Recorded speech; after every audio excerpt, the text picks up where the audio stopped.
একটু কি অবাক হচ্ছেন? কে এই লোকটা যে ফিফা 2026 ওয়ার্ল্ড কাপ মঞ্চে পারফর্ম করতেছে এবং তার সাথে সাথে বাংলাদেশকেও রিপ্রেজেন্ট করতেছে?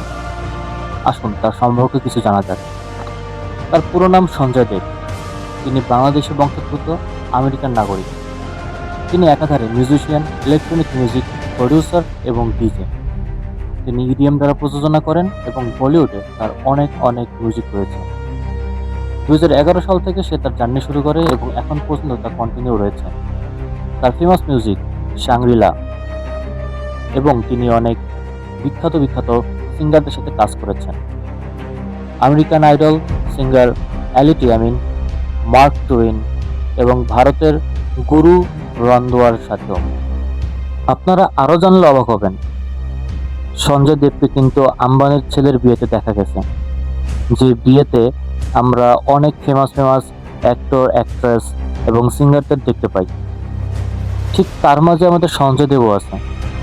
এটা কিভাবে সম্ভব? সেটা সম্ভব কারণ সঞ্জয় দেব বাংলাদেশের ছেলে, সে world wide famous as a musician, যেটা আসলে আমাদের জন্য খুবই গর্বের বিষয়। এবং সেই ফিফা ওয়ার্ল্ড কাপ 2026-এর সেরিমনি মঞ্চে বাংলাদেশের আদলে তৈরি করা ব্লেজার পরে বাংলাদেশকে তার স্বার্থমতো রিপ্রেজেন্ট করার চেষ্টা করছে। এটাই প্রত্যেকটা বাঙালির করণীয়। এখন সময় কারো পা ধরে টেনে নিচে নামানোর নয়, এখন সবাই সবার কাঁধে কাঁধ মিলিয়ে দেশকে এগিয়ে নিয়ে যাওয়ার। আশা করি সবাই ভালো থাকবেন। সঞ্জয় দেবের জন্য শুভকামনা রইল এবং আজকের মতো বাই বাই।